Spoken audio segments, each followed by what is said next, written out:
Este vídeo vai nos mostrar como cadastrar a primeira empresa no Folha 10. Antes, você deve ter o sistema instalado pela equipe do Folha 10, que é feito via internet. Nessa tela inicial, não altere nada. Deixe o login com o administrador, a senha já vem pré-gravada, basta você clicar no botão de entrada. Ele informa qual é a última data que o sistema foi operado e pede para que você cadastre inicialmente a primeira empresa, que deve ser a primeira cidade, que deve ser exatamente a cidade da primeira empresa. Antes de cadastrar a cidade, eu tenho que identificar o código da RAIS dela, que é um código único para cada cidade no Brasil. Se eu não souber o código da RAIS da minha cidade, eu posso clicar nesse link aqui e ele vai nos fornecer um site, vai ter um site da RAIS, onde eu posso localizar o código da minha cidade. Suponho que seja São Paulo capital. Eu clico aqui no estado, primeiro São Paulo, e rolo a tela até achar a cidade de São Paulo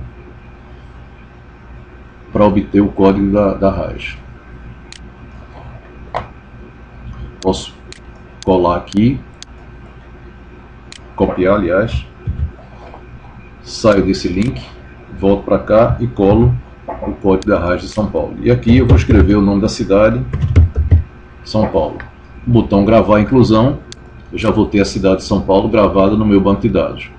Logo em seguida eu devo cadastrar o bairro da minha empresa. Clico aqui em cadastrar bairro e ele diz que vai selecionar a cidade primeiro para eu vincular o bairro à cidade. Como eu só tenho uma cidade, eu marco São Paulo, final da seleção, e vou escrever o bairro da minha cidade, que é o bairro da minha empresa.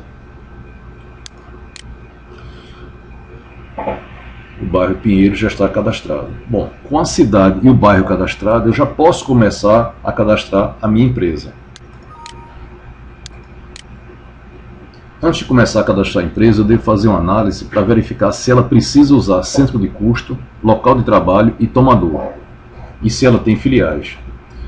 Centro de custo serve para que eu faça apropriação da folha de pagamento em diversos grupos de despesas.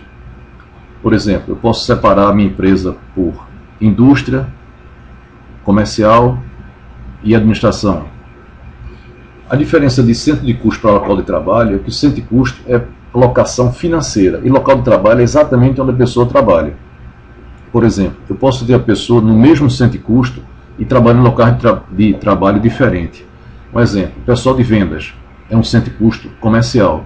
Local de trabalho, um pessoal pode estar em São Paulo, outro pessoal no Rio de Janeiro, outro pessoal em Campinas e assim por diante.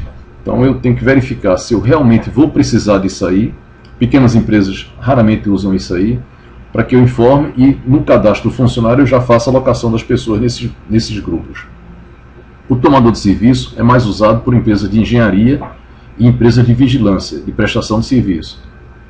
E a filial são empresas que operam com fora a matriz outras filiais. Eu vou supor que nenhum desses grupos vão ser usados. Clique aqui em dados iniciais para começar a cadastrar a minha empresa. A razão social com bem cuidado para que ela fique toda correta. Não devo usar C cedilha nem acentuação. O CNPJ. O nome fantasia da empresa, que é o que vai aparecer na tela inicial. O CNAE da empresa, preciso ser informado. Aqui eu informo se a empresa é optando pelo Simples e se ela participa também do PAT, do Programa de Alimentação do Trabalhador. É só deixar marcado se for positivo. E aqui ao lado eu vou colocar o mês do dissídio. Caso o dissídio, a empresa não tenha sindicato, seja um dissídio simples, o ideal é colocar janeiro, que é exatamente o mês da alteração do salário mínimo. Aqui embaixo eu tenho duas opções. Eu posso voltar para a tela inicial sem testar essas informações, ou posso voltar já testando e verificando. É interessante fazer a volta testando, porque eu já verifico se eu digitei alguma coisa errada, como por exemplo um CNPJ errado. Agora eu vou colocar o endereço da empresa.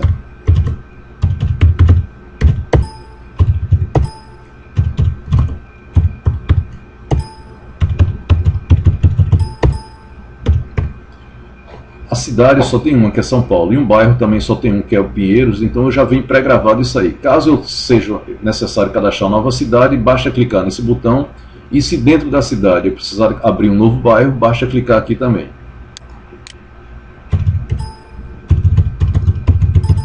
Voltar testando.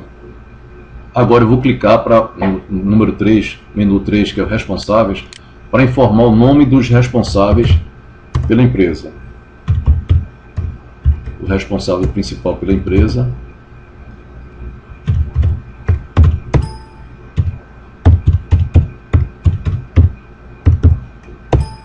O responsável pelo setor de pessoal.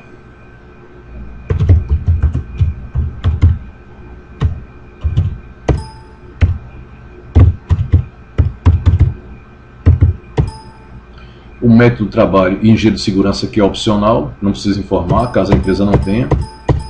E o nome do contador.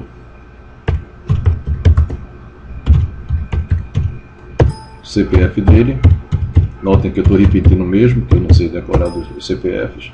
E o CRC do contador.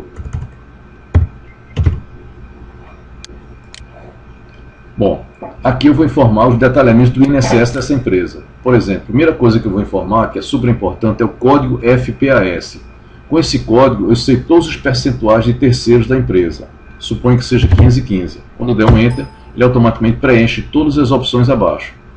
Código de pagamento, 2100 na maioria dos casos. O risco, que varia de 0, 1, 2 ou 3, eu vou colocar 1.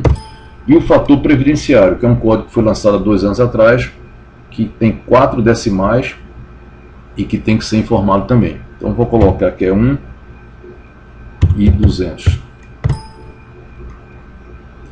Já estou com isso aqui cadastrado. Voltar testando. E vou para a opção 5, que são outras informações. Aqui eu vou informar se a empresa usa arredondamento na folha de pagamento. Caso ela não use, eu deixo em branco. Aqui o percentual do adiantamento quinzenal. Se ela usar um adiantamento quinzenal, eu coloco o percentual, que é o padrão para todo mundo.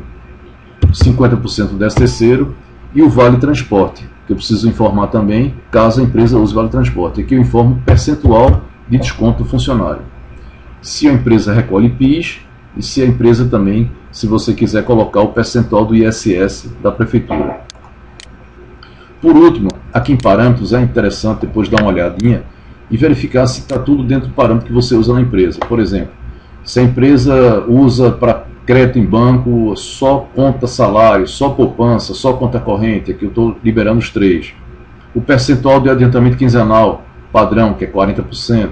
Enfim, uma série de detalhes aqui que você pode alterar. Um deles que é interessante, antes de começar o cadastramento dos funcionários, é verificar a quantidade de horas mensais padrão da empresa. Normalmente é 220 horas. Nós aqui liberamos 220 e 180.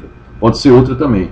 Mas se for 220, é bom deixar somente o 220 marcado, porque facilita no cadastramento do funcionário. A pessoa tem uma opção a menos para fazer. Se eu alterei a hora mensal, vou alterar também a semanal. Clique aqui no botão alterar parâmetro e deixo 44 horas gravadas. Volto aqui para o menu e todas as minhas informações de cadastramento da empresa já estão prontas. Eu posso agora gravar a empresa. Ele me dá uma mensagem avisando que eu não estou usando o centro de custo, que eu não estou usando o local de trabalho, e já libera a empresa na minha lista de empresas. Observe que a empresa 0001 foi a primeira. Eu posso ter até 9.999 empresas rodando neste mesmo computador. Dou um Enter, libero. E a primeira pergunta que ele vai me fazer é o seguinte: cadastrei a empresa, eu preciso definir que folha eu vou trabalhar. Qual mês e ano da folha que eu quero trabalhar? Eu marco aqui e vou escolher na minha lista de folhas de pagamento, de meses de pagamento, qual é o mês que eu vou começar a trabalhar. Por exemplo, posso escolher julho de 2012. Marco aqui. Final da seleção, e toda a tabela de INSS, imposto de renda, salário de família já vem pré-gravada no sistema. Não se preocupe que quando houver uma alteração de tabela, o Folha 10 vai lhe entregar uma nova versão já com essa nova tabela pré-gravada. Então você nunca vai errar tabela de INSS, de imposto de renda, nem de salário de família. Já vem tudo pré-gravado. O mês de julho, conforme eu escolhi, é uma folha normal, eu vou gravar e poder começar a trabalhar no meu sistema.